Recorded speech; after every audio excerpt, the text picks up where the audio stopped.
And what's good, everybody? It's that dude, the one and only Mind of Murdock, bringing it back. We are here with another episode of Mind on Bears. And it's here. We are here finally with Mock Draft 2.0. We already had our Mock Draft 1.0. I'll make sure I ping it right on up here. And also, this is going to be a lot of fun, man. I can't wait to see what the results of this ends up being. We will have mock drafts with a lot more trades coming out in the near future. We have pro days. We have the actual scouting combine. I have my top 50 plus watch list coming out right after this. I'll ping that right here at the top below, top or somewhere below, one of the two. And definitely make sure you share, like, and subscribe. Appreciate you being here, Bears fans, everyone out here in the NFC North. And without further ado, let's go ahead and get into this thing. So we are here with the PFF Pro Football Focus. Pro Football Network mock draft. We're going to go ahead and select Chicago Bears in this draft. We're going to have this draft go slow, and we're going to go ahead and make sure it's a 2-round draft. And without further ado, let's get it. Starting off, we have Abdullah, Cameron, Travis Hunter, Malik Sparks, Will Campbell, Shador Sanders, Malik Williams. Wait a minute. Whoa. So starting off, they're saying what I'm saying. I really think this is what's going to happen. I think that the Tennessee Titans are going to say, we believe in Will Levis. And they're going to go for either Travis Hunter or they're going to go for Abdullah right here and just kind of take over things from that point on. Get their quarterback later on in the draft, possibly like a Jackson Dart or something like that. Don't really know right now, but that is definitely an intelligent pick right there. Then you have the Cleveland Browns picking Cameron Ward. Cameron Ward, that would definitely be a great pick. I don't see the Cleveland Browns doing that. I actually see the reverse. I see Abdullah going to the Cleveland Browns just because of Miles Sanders. But at the same time, why would the Cleveland Browns want to give up on Watson so soon when they have so much money invested in him? And then also, Myles just left. Carter's going to want to leave for the same reason, meaning I'm on a team that's not being productive. Why would you want to do that to this young man? So I can see it being that you would want a Cam Ward. You go ahead and trade Watson to a different team, potentially New York Jets, New York Giants, possibly. You never know. And then they have Travis Hunter going down for the Giants. I could see that. I could definitely see that. I could see them, choosing to go for one of the veteran quarterbacks, possibly a Joe Flacco, a Kirk Cousins, or possibly Sam Darnold. Go ahead and just pick them up from other teams and be perfectly fine. Then you got the Patriots, Malik Starks. They want to make sure they shore up their defensive backfield. I have no problem with that. I have no problem with that at all. I see that they believe in Drake May, and I really don't see any issues with that whatsoever. At the end of the day, I truly see them actually getting Travis Hunter, realistically, because I'll see him dropping at this point, and then I can see them using him on both sides of the ball, where he can be offensively using about 10 to 15 snaps, and then the rest of his playing time can be on the defensive side. Will Campbell, that's perfect pick by the Jaguars. I easily see the Jaguars picking Will Campbell to help Trevor. I can definitely see him helping out Trevor and it being more of an asset for him so he could stay upright and kind of execute within that real big contract that they just gave Trevor, because they're trying to see if it's worth it. I mean, they kind of don't want to end up having a Daniel Jones situation where they pay the quarterback that they're going to have to let go the next year after that. So that's not bad at all. I see that as a great pick. Shador Sanders. Yes. I do see Shador going to the Raiders, but I see Shador going to the Raiders by the Raiders either trading up to the first 2 picks and getting him, or possibly him maybe dropping at this point. But to see him drop down that far, I think a lot of teams, any of these teams looking for a quarterback above pick 6, pick 7 are gonna really hate this. But pick 6, you get it, Raiders. I could definitely see it. Tom Brady having that connection with Shador Sanders is definitely a beautiful thing to have out here. Why not?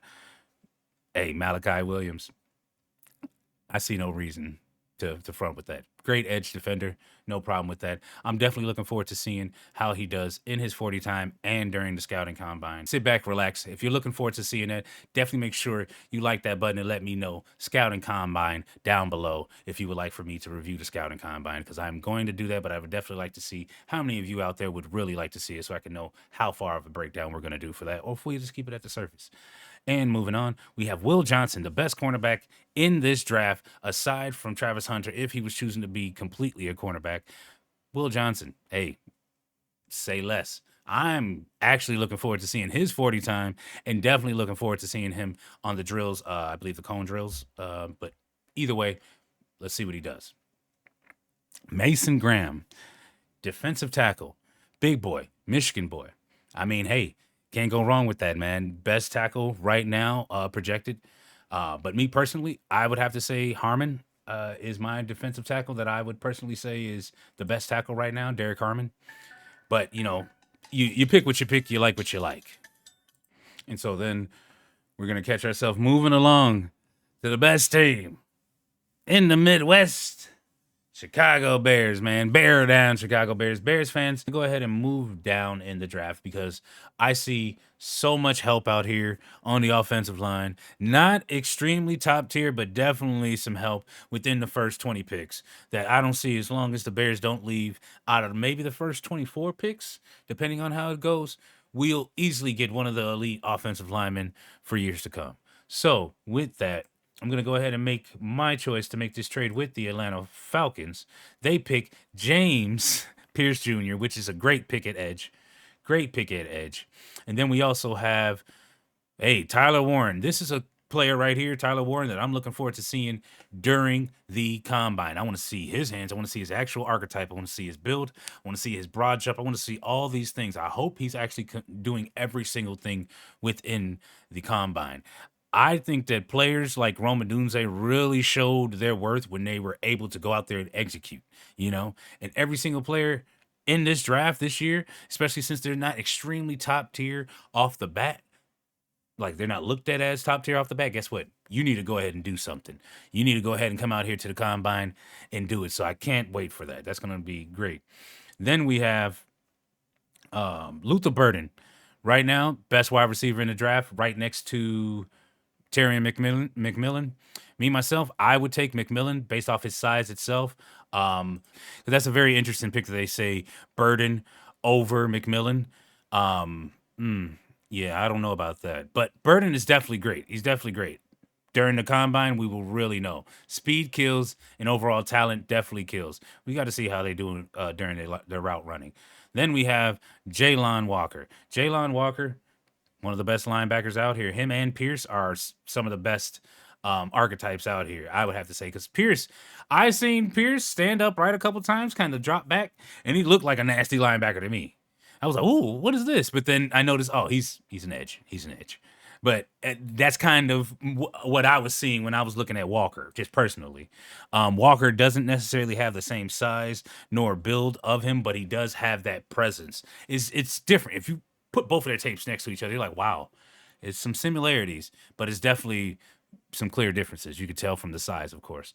And then Bears, we miss out on yet another one. First off, we miss one in Will Campbell, and then we miss yet another one in Kelvin Banks Jr. Kelvin Banks Jr., we missed out on offensive tackle. They want to go ahead and help out Richardson. Richardson needs to stand upright. They need to help him out, and they need to see if he's really the truth. Because if he's not the truth, then guess what? Next year, I can easily see Indianapolis having no problem drafting Archie Manning.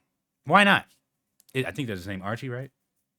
Or just the other Manning boy, the young one. Because he'll be more, built.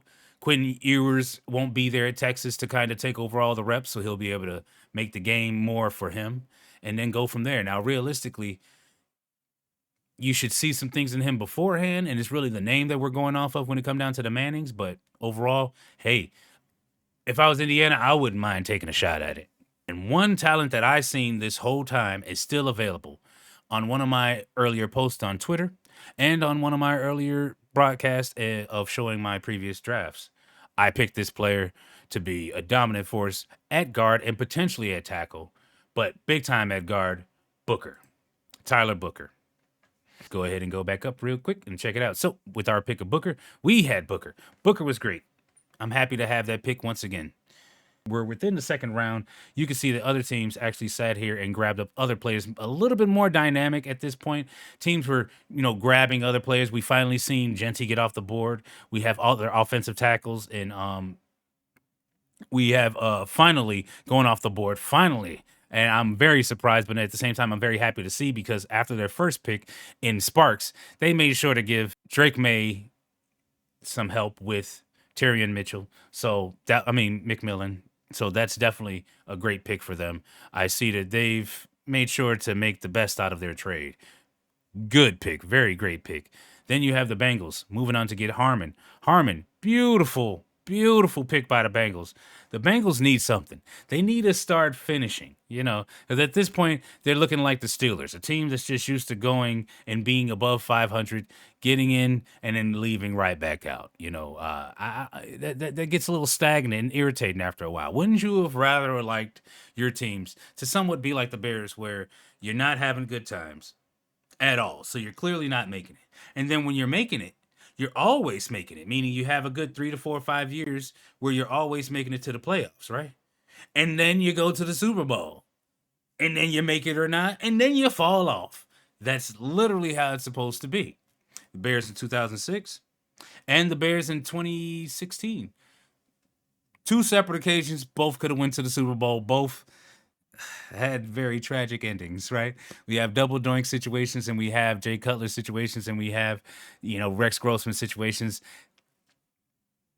But neither here nor there. As a Bears fan, I just understand there's a lot of issues here. So looking at it as we have to get this, no, we have to take care of so many other spots. Moving along, Josh Simmons was took. Steelers wanted to make sure they shored up their protection for Russell Simmons and Justin Fields. Then you have the Chargers getting the safety help. I can definitely see that being a big option for them, especially given their safeties wasn't necessarily doing what they needed to when it came down to execution overall. Just wasn't. Packers, yo, Packers, I see you. Man, don't nobody like the Packers. The Packers get more help out there, man. They understand that the Bears are getting weapons. Shoot. Detroit stays with weapons at this point with Amon-Ra and Williams. And then you also have the Vikings. They have JJ and Addison. So you got to shore up that defense. So that's what they're doing. They're shoring up their defense a little bit more. And then, sad to say, looking straight across the way in the NFC North, right here you have Detroit shoring up their defensive tackles. I get it. I understand. You need more help down there. If they don't get their hands on Myles Garrett to help out Aiden Hutchinson, then it makes it a situation where they're just going to be in the same circle. They're going to get a bunch of wins and then get out in the first round. Doesn't really matter. Hoorah, blah, blah, right? At that point. Now, moving along, we have Benjamin Morrison. Hey, yo, Ravens, what happened? Ravens fans, what happened? One thing I need you all to start understanding is stop praising Lamar Jackson and start praising the whole team as a whole. You all praised Lamar Jackson and wanted to make sure he gets his MVP when you didn't make sure that your team got the Super Bowl. I've told people plenty of times over and over again, they should have actually stayed with Flacco. He got the championship. They saw the talent in Lamar and they wanted Lamar. And now all they got from Lamar was MVPs. That's it. That's it. Not one Super Bowl appearance. Joe Flacco left, went to two different teams, and won in the playoffs. Actually got one team to the playoffs and won a game in the playoffs with another. So you telling me he couldn't continue to do that with the Ravens? The Ravens couldn't have gotten what they needed around them? Because apparently the Ravens already have Derrick Henry, nasty defense, beautiful offensive line, and Lamar Jackson, but you can't make it? So that means there's other things aside from Lamar Jackson you were supposed to fix. I'm just saying. Lamar Jackson could have been on another team and been greatness, truly greatness, and actually brought them a championship. Not just MVPs, not just solo championships. Because at the end of the day, a lot of players are going to feel a type of way about being on certain teams and not making it because they really thought they were going to do it. Derrick Henry really thought he was going to get something being with them. Now he just knows how it is to have more winning seasons. So what? You don't win. If you don't win, everyone knows it sucks. You don't want that. You want to actually win and not just win games. You want to win the bowl. So if your team has that much talent and you still don't win the bowl, do you feel good about that? I don't think so. I don't. You're happy you have a great team. Your city is happy that they were able to see some good wins, but you're not actually happy. That's why you see players in the NBA and in the NFL at this point asking for trades to go to different teams to get championships like Myles Garrett. because they're understanding not only is it that my team sucks, but not that my team sucks. Let's go back to the Ravens. My team is just not doing it. They keep getting to this certain point and just not doing it. But for some reason, it looks like these other teams, all they need is someone like me. You know what I'm saying?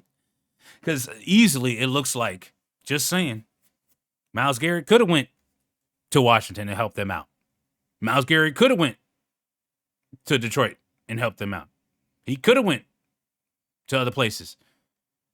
There's other players that could have been to other places and helped out, you know, but that's neither here nor there. Let's go ahead and keep it pushing. We have Jahad Campbell, Cameron Williams, Barron, another defensive tackle off the board. Grant, great talent, great talent. I'm looking forward to his measurables.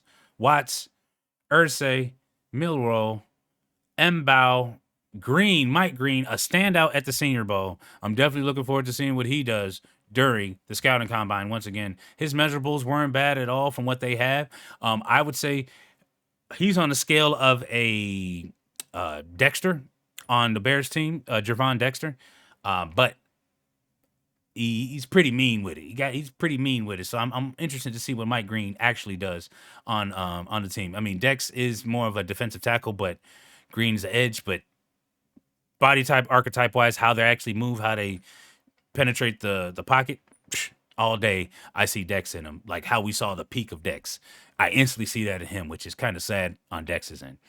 Then we have Trey Amos and then Shamar Stewart. Once again, another Senior Bowl standout. Moving along to the Chicago Bears. Now we have a lot of different interesting situations. As I just said, Tyler Booker. Moving along, we're going to go ahead and help our defensive interior line instantly. That's all I want. I want to help instantly. I want to help. I want help. I want help. And if not, I want someone that disturbs the situation. I want someone that makes it a problem. Other than thinking about the middle for now, what we're going to do, we're actually going to go on the outside. We're going to go on the outside and look for some help from Montez Sweat and make sure that he can understand that we have his best intentions as well as ours. So we're going to go ahead and get Jack Sawyer. After getting Jack Sawyer, we're going to then go ahead and check out these draft picks real quick because they might actually give us one more pick within this. Hold up. This is up to 64. So yeah, they might give us one more pick. So let's see. No more picks being available. So that's perfectly fine. So this will be our final 2 picks within the draft. With our final 2 picks within this draft, we do have a few issues here. The Bears need help at running back. Swift was not that guy. I am sorry. He was running into the back of a lot of defenders. He was not finding the holes how he was needed to. He did not bounce outside. He was better at being a receiving back. And then at the end of the day, the receiving had to be within very open space with very open holes. I did not like it. So myself, as a Bears fan, I feel as though we cannot pass up on any of these running backs at this point. I would either like Cam Scatterboo, because you never know how this draft is really going to go. Omarion Hampton is who we're going to pick right now. Or we're going to go ahead and pick Travion Henderson.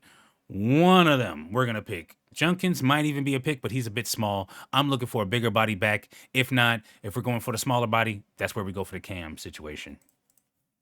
Not trading out of the first round once again. We're moving back up to Jack Sawyer. Wyatt, Omarion Hampton. Loveland, a great tight end. Looking forward to his measurables. Josh Connerly, offensive tackle. One that, trust me, I know. I was going to get him. I was going to get him as a Bears fan. I was definitely going to get him. I was going to get him. I was like, you know what? I'm going to go ahead and get him. I am. But you know what? I was like, you know what? Nah. I'm going to give our coaching staff a chance to get some veterans on this offensive line. I think Caleb needs some true help on this offensive line. So if you're looking at this offensive line right now, you're like, yo, what you doing? You don't have anything. All these players here at your availability, and you're not doing anything. Guess what Murdock says? Huh? Guess what the mind of Murdock says? I say I need versatility. I do. I need versatility. Someone that looked extremely dominant and at this point is not even a sleeper pick. I'm going to go ahead and pick the Senior Bowl standout, Gray Zabel. Picking Gray Zabel at this point is a no-brainer to me. Gray Zabel worked at every single position on the offensive line. Can't go wrong with that as a Bears fan, right? You really can't. So if you're looking at the Bears, we have Tyler Booker, Gray Zabel on our line as the rookies that could be shored up with Darnell Wright. That is perfect. Then you get two other veterans to shore up everything during the free agency period. Man, I swear every time like I bite the back, it sucks. Anyway, during this free agency period, we can get two offensive linemen to shore up this line to at least help out those rookies understand their assignment, and then they can change out interchangeable between those rookies and make them even better. And getting back to our full round overview, we have Abdul leading the draft. I easily see him being a great player throughout this draft to make sure that he has everything that's needed to get to his player and make it that Myles Garrett is not the only first overall pick that's going to be dominant within his team. It's just I hope that his career doesn't end up like Myles, where he wants to be there, then he wants to go. That type of thing. You never know. Then you're moving on with Cam, Travis Hunter, Sparks, Campbell, Sanders, Williams, Johnson, Graham, Pierce Jr., Warren, Luther Burden. Great pick by the Cowboys, but I truly see the Cowboys not going for another wide receiver. That's ridiculous. I see them going for the running back itself. I see them choosing to make Genty the top running back, no lie, especially at that point, looking at that point of the draft. It doesn't make any sense for them not to do that, given they're Cowboys. That's what Jerry does. If Jerry doesn't do that, it would be extremely crazy to see him actually go for Luther Burden at this point. Now, I do understand they do have CeeDee Lamb on the other side, but Luther Burden, that's the most funny business I've ever heard. But anyway, then we moving on to Jalen Walker, Banks Jr., Booker, Golden, Genty, McMillan, Harmon, Simmons, Revel with those Packers. So, Packers are definitely going to need that help over there. And Emiki Ibuku, I think I said his name right. Imbuka. He was a nasty wide receiver for Ohio State, so I'm looking forward to seeing exactly what he can do at the end of the day, because he's going to be something to be worried about when it comes down to CJ, Colin, Tank Dale when he does come back. And moving on to Detroit, they picked the defensive tackle Williams. You got those Ravens picking their cornerback. Rams with the linebacker and Campbell. Washington with Williams. Barron and the Bills, and the Chiefs, they pick up their defensive tackle. They're definitely going to need that defensive tackle help after what happened this past Super Bowl. We definitely know what happened there. And last but not least, in the first round, Minnesota Vikings. The Vikings, they got a little bit more issues than that, so that's definitely going to be an interesting pick for them at the end of the round. Then we're going to have a quick glance at round two. You can see that with the Bears pick, they have Jack Sawyer and Omarion Hampton. Easily with that Omarion Hampton pick, I can easily see us getting another offensive tackle. And of course, we went with Graves Abel as the overall pick for the offensive line to make sure that our line was shored up all together throughout the line. So if you have an injury, you can just move them over and possibly slide in a different player that's just made for just that one position. And that right there, everyone, was the Mind on Bears Mock Draft 2.0, man. It's been a lot of fun. I hope you all enjoyed watching this, man. It's been a lot of fun of me making this mock draft. Once again, look forward to hearing that and seeing the top 50-ish watch list for the NFL scouting combine. And yeah, until next time, y'all, it's been that dude, the one and only Mind of Murdock, man. Mind on Bears. Bear down, y'all. We got this, y'all. Until next time, man.